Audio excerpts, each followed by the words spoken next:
Tous ces applaudissements, nous les offrons à toi, notre Dieu, afin de nous donner les apôtres de l'an 2000 et les apôtres aujourd'hui présents.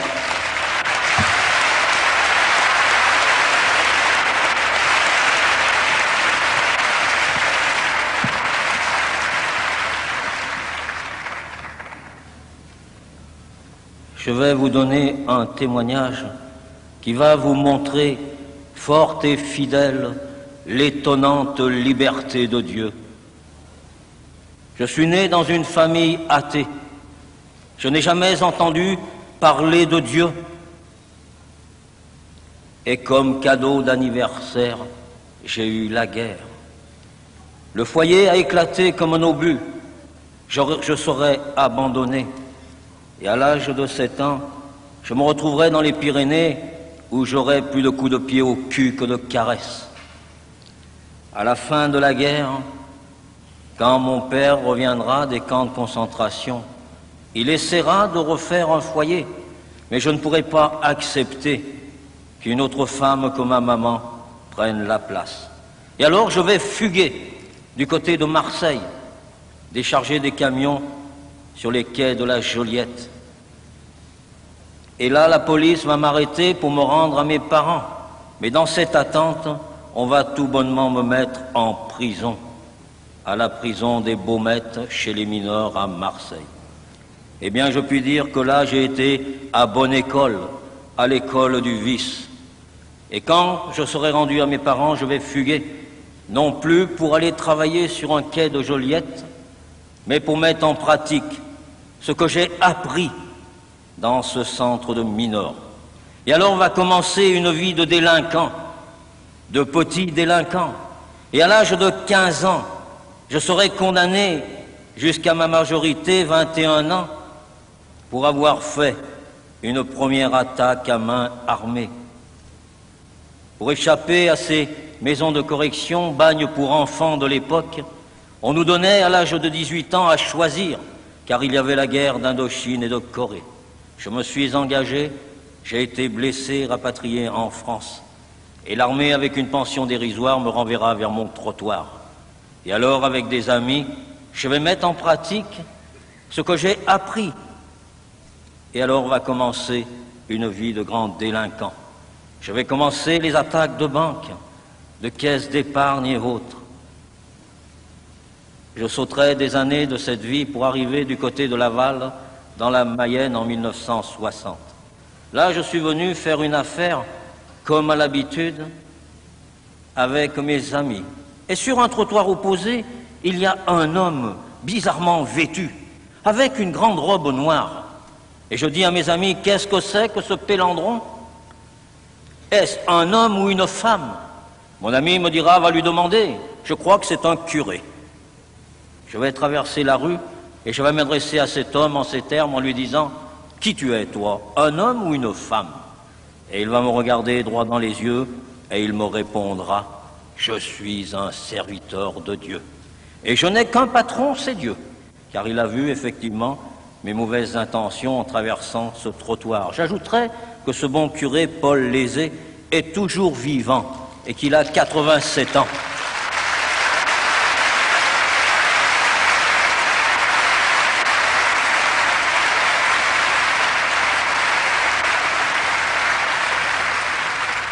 Je le vois souvent et il est toujours à Laval, toujours actif. Eh bien, il va me donner son adresse qui à l'époque était 12 bis rue Solferino et il me dira si un jour tu as du temps, viens me voir. Je viendrai le voir entre lui et moi, il va y avoir une longue, je dirais, une amitié. Il voudra parler aussi un peu de son Dieu, mais je lui dirai toujours, un Dieu qu'on ne voit pas, je ne peux pas y croire. Moi, les banques que j'attaque, je les vois, là au moins j'y crois. Il me donnera de bons conseils que je ne mettrai pas en pratique. Et bien des années après, je serai arrêté. Tout ce qui avait bien marché, ce qui était bien huilé, va se détraquer et je vais être arrêté. Je dirais que je ne suis pas resté longtemps en prison car j'ai beaucoup d'amis à l'extérieur et je vais m'évader une première fois. Muni de faux papiers, de faux passeports, de faux visas, eh bien j'irai rejoindre des amis en Amérique du Sud et mettre sur pied un trafic de drogue. Quand je reviendrai dans les pays d'Europe, le désir me prendra de passer voir des amis en France et je serai arrêté. Et de nouveau, je vais m'évader. Cela va durer 3 fois. Alors l'administration pénitentiaire ou ministère, on va dire, il faut neutraliser ce fauve. Et effectivement, je vais comparaître devant une cour d'assises où je serai condamné à 15 ans de réclusion criminelle. J'ajouterai aussi que je suis passé par devant tous les tribunaux où j'ai commis des méfaits, si bien que la note de prison s'élevait à 120 ans. La chance que j'ai eue, c'est que la peine principale étant une peine de réclusion, une peine inflammante, les autres peines de correctionnel ont été confusionnées et il me resterait désormais 21 ans de prison à faire. J'irai dans les centrales les plus dures, je tenterai encore de m'évader en creusant un tunnel. Et puis alors, dans cette centrale de Clairvaux, eh bien, on va vite me transférer ailleurs. Pourtant, Clairvaux s'était réputé pour les durs et les méchants. Il y avait marqué, d'ailleurs, sur le mur, quand on rentrait, le directeur nous faisait lire, ou lisait aux détenus qui ne savaient pas lire, « Ici, tu rentres comme un lion, t'en sortiras comme un agneau. » Eh bien, quelque temps après, il a été obligé de demander mon transfert, car il a dit « J'ai un loup dans ma bergerie. »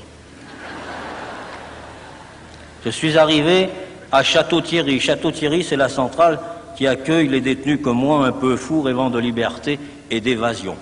Le directeur, M. Souillet, je cite son nom, car je l'ai vu au mois de mai l'année passée, quand je suis retourné à la centrale de Château-Thierry donner une conférence, et il me l'a permis de donner son nom. Eh bien, ce directeur, quand il va m'accueillir, me dira tout bonnement, ici tu marches ou tu crèves. Et moi, en guise de réponse, je lui retournerai son bureau sur la tête. On en a parlé, il s'est souvenu, et moi aussi. Eh bien, là, dans cette cellule, je vais y rester de longs mois, de longues années. Mais il y a quelqu'un qui me suit dans cette marche, c'est mon bon curé. Il m'écrit une lettre par mois. Il ne me parle pas beaucoup de Dieu, seulement un mot par lettre, ou deux. André, pense à Dieu. Et il me laisse avec ce point d'interrogation. Sur une autre lettre, il dira, André, Dieu est dans ta cellule. Et sur une autre, Dieu existe. Et tous les mois, il y aura comme ça quelque chose. Il ajoutera même Dieu est bon. Alors là, j'avais bondi en disant, tu sais, si Dieu est bon, comment il se fait-il que je puisse attaquer des banques? Comment se fait-il qu'il y a des gens qui font la guerre? Et comment se fait-il que des gens meurent de faim? Et ce bon curé me répondra tout bonnement, c'est toi, André, le responsable de tout ça. Ouais, j'ai dit, ben c'est bon. Moi, j'attaque des banques et je suis responsable de tout ça. Eh bien, effectivement, il avait bien raison, mon bon curé. J'étais bien responsable de tout ça. Mais non pas seulement Levet André, mais les hommes du monde entier sont responsables de tout ça. Car il est vrai que Dieu est bon. Dans son infinie bonté, il nous a donné un commandement. Aimez-vous les uns les autres, comme je vous ai aimés.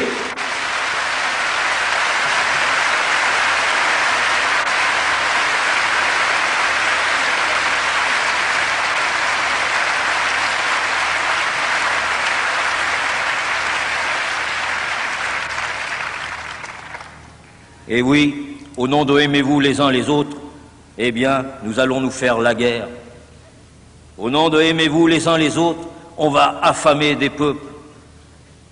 Et pourtant, Dieu nous dit de nous aimer. Ce bon curé à qui je disais, ici, je tourne en rond dans cette cellule, je n'ai que 3 livres à lire, il va me dire, je vais t'envoyer un gros bouquin. Ce bouquin, tu pourras le lire tous les jours de ta détention.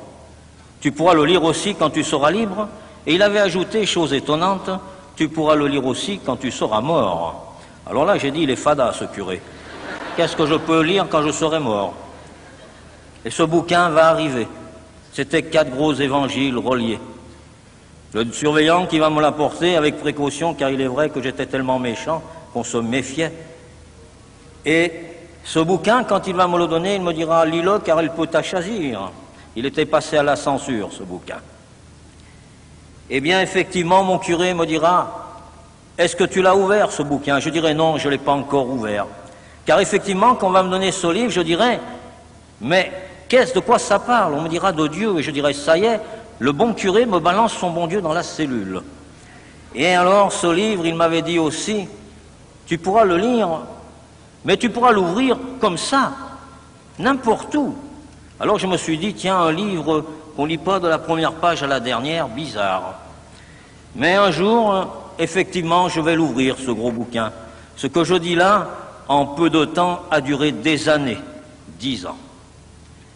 Quand je vais l'ouvrir la première fois, ce livre, je vais tomber sur un beau passage, les noces de Cana. C'est un grand banquet. Je dirais qu'ils ont tellement bu, ils ont bien mangé, mais ils ont trop bu. Ils n'ont plus de vin. Et là, il y a une dame, Marie, qui s'adresse à son fils, Jésus, et qui lui dit, tu sais, ils n'ont plus de vin. Jésus dira même, laisse-moi tranquille, mon temps n'est pas venu. Et cette maman confiante s'adressera aux serviteurs, aux gens qui sont là, et leur dira, faites tout ce qu'il vous dira. Effectivement, Jésus fera apporter les outres de pierre de l'époque, les fera remplir d'eau, et il dira, portez ça au maître de maison. Et quand ce maître de maison va goûter cette flotte, il va s'écrier, comment se fait-il que vous servez le vin et le meilleur en dernier? Alors là, je me suis dit, ça y est, mon curé, il a raison, ce bouquin, il est vachement chouette. De l'eau, du vin. Ça porte à sourire, mais à l'époque, moi, je ne souriais pas. Et en toute sincérité, je me suis tourné vers mon petit robinet et je l'ai ouvert. Et j'ai dit, mec, fais couler du vin. Il n'y a que de l'eau qui a coulé. Et quand j'ai dit ça à mon curé, il m'a dit, tu lis mal, André. C'est pas tout à fait ça. Et je l'ouvrirai encore, ce bouquin. Je tomberai sur la Samaritaine. Tiens, encore une histoire d'eau. Et là, c'était de l'eau de vie. Pour moi, c'était de l'agnole. Et encore après, ça sera Jésus marche sur les eaux. Tiens, chapeau, il marche sur l'eau.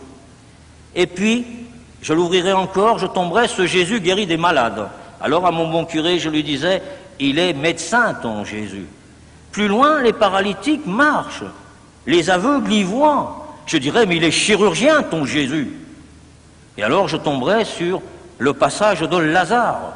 Tiens, même les morts, il fait ressusciter, ce Jésus. La sort du mort dira même, il sent déjà. Et Jésus dira, si tu crois, tu verras la gloire de Dieu. Ce qui m'avait à l'époque touché, c'est que à l'instant où ce Jésus allait ressusciter son ami Lazare, eh bien ce Jésus pleura. Et il criera d'une voix forte, Lazare sort. Et ce Lazare qui était mort, de mort qu'il était, il sera vivant.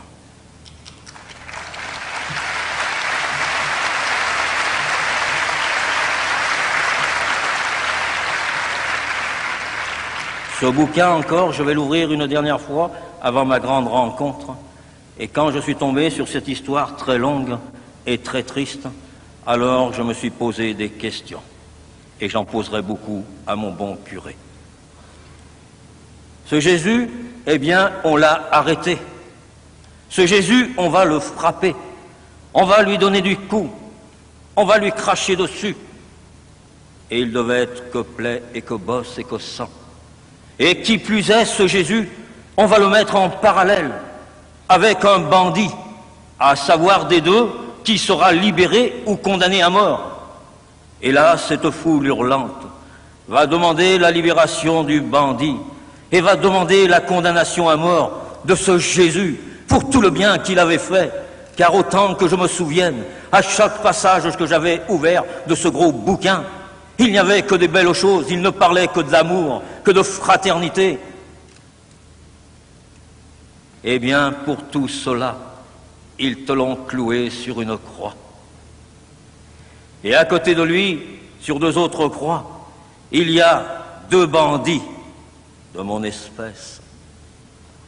Un de ces bandits va l'insulter, l'autre va le reprendre. Ne crains-tu pas la colère de Dieu? Pour nous, c'est justice. Mais lui, il n'a rien fait de mal. Alors je me suis dit, mais oui, c'est justice, moi aussi je suis ici en prison. Il est normal que j'y sois, car j'ai commis des faits contraires aux lois des hommes. Mais ce Jésus, lui, il n'a rien fait de mal. Et alors j'ai écrit à mon curé en lui disant, je ne peux pas croire à cette histoire, car c'est pas possible qu'on puisse faire tant de mal à quelqu'un qui a fait tant de bien. Ce Jésus, je ne lui en veux pas, au contraire, je l'aime pour tout le bien qu'il a fait, mais je haïs tous ceux qui lui ont fait du mal. Et mon curé dira, André, ouvre-le encore ce bouquin, tu n'es pas loin de la vérité, mais il me faudra encore attendre longtemps. Et un jour que je suis là dans cette cellule, que je tourne en rond, que je n'ai plus de possibilité d'évasion, alors je me suis souvenu de ce bouquin, et je vais m'adresser à ce bouquin en ces termes en disant, si tu existes vraiment, si tu fais toutes les choses qui sont écrites là dans ce bouquin, eh bien alors, viens me voir, je te pose un rendez-vous, viens à 2 heures du matin, on sera tranquille, on pourra discuter. Et si t'es si costaud, moi je te demande qu'une chose, ouvre mes barreaux, que je me casse. Ce Jésus que je voulais comme complice pour une évasion, eh bien ce Jésus va répondre. Et je vais bien m'évader avec lui, tout en restant entre 4 murs. Voici comment. Ce 11 juin, dans la nuit de ce 11 juin au 12 juin, je vais m'endormir comme à l'habitude, face à ces barreaux, car je regardais toujours les barreaux avant de m'endormir, en espérant un jour les voir sauter. Et là, je vais m'endormir d'un sommeil profond, sans me souvenir de ce que j'ai demandé ou dit le matin. Et dans cette nuit, je vais être secoué. Je vais me lever d'un bond cherchant l'intrus qui est rentré dans ma cellule, prêt à bondir, à frapper, et il n'y a personne. Et c'est alors que je vais entendre ces paroles qui vont résonner en moi, très fort à l'intérieur de moi, aux oreilles comme dans un tunnel, et elles diront, il est 2 heures, André, nous avons rendez-vous. Alors je vais bondir vers la porte de la cellule, et le surveillant qui va arriver, je vais lui dire, mais qu'est-ce que tu viens me parler en pleine nuit? Qu'est-ce que tu viens m'embêter? Et le surveillant dira, je ne t'ai rien dit. Je dirai, mais quelle heure il est? Il est 2 heures. Je dirai, 2 heures comment? 2 heures juste. Alors je vais me retourner dans cette cellule, et j'aurai pas le temps de réfléchir longtemps, car la parole va reprendre encore plus forte intérieurement, et elle va résonner comme dans un tunnel dans mes oreilles, et elle dira, je suis ton Dieu, le Dieu de tous les hommes. Alors, là je vais encore tendre le poing et dire, mais comment se fait-il que tu peux me parler dans les oreilles alors que je ne te vois pas, que je ne t'ai jamais vu, que je ne te connais pas, mais qui tu es? Laisse-moi tranquille, va-t'en ou montre-toi. Et c'est alors que du côté de ces barreaux que je voulais tant voir sauter pour une liberté, il va y avoir une belle lumière. Les mots sont trop pauvres pour la décrire. Il n'y avait plus de plafond, il n'y avait plus de mur, c'était un ciel dans une cellule. Et là, dans cette lumière, il y a un homme que je ne connais pas, que j'ai jamais vu. Et alors, il va seulement me montrer des mains percées, des pieds percés, un côté percé. Et alors, je vais entendre ces paroles qui seront très fortes. Là, dans cette cellule, c'est aussi pour toi. Eh bien, c'est seulement à ce moment-là que les écailles de mes yeux, lourdes de 37 années de péché, vont vouloir enfin tomber et que je vais pouvoir voir clair. Et là, je vais comprendre en un éclair que je suis pécheur et qu'il est sauveur. Et pour la première fois de ma vie, je vais courber l'échine, je vais fléchir. Pour la première fois de ma vie, je vais tomber à genoux et je vais pleurer. Pour la première fois de ma vie, quelqu'un voulait m'aimer. Et là, à genoux, de 2 heures du matin jusqu'à l'ouverture des cellules à 7 heures, pendant 5 heures de temps, à genoux. Il me faudra faire toute la marche à l'envers de tout le mal que j'avais fait, afin que ça ressorte de moi comme d'un abcès trop mûr. Et tous ces fardeaux, tous ces braquages, toutes ces banques, tout ce mal, toute cette haine, ces poings tendus, eh bien c'était ce Jésus, par sa grande miséricorde, par son grand amour, qui était venu là dans cette cellule pour m'en libérer, moi qui n'étais qu'au bout et que merde. Et là, à genoux, demandant pardon, je me suis tenu devant lui, comme un petit écolier honteux qui ne savait pas sa leçon. Et alors j'ai compris les plaies de ses mains, j'ai compris les plaies de ses pieds, j'ai compris la plaie de son côté. Pendant 37 ans, j'avais été le clou de ses mains. Pendant 37 ans, j'avais été les clous de ses pieds. Pendant 37 ans, tous les jours de ma vie, j'avais pris cette lance pour le percer. Et là, devant lui, tête baissée, j'ai demandé pardon. Les surveillants dans les coursives, monsieur le directeur, vont s'affoler et se dire, ça y est, il fait diversion, il veut s'évader. Eh bien, ils avaient raison, je venais bien de m'évader, je venais bien de faire ma dernière évasion, ma dernière cavale avec Jésus-Christ. Et cette évasion-là, cette cavale, eh bien, c'est la plus belle que j'ai jamais réussi, car cette évasion-là, personne ne pourra l'empêcher, personne ne pourra l'arrêter. C'est une évasion avec Dieu, Jésus-Christ et Marie pour l'éternité.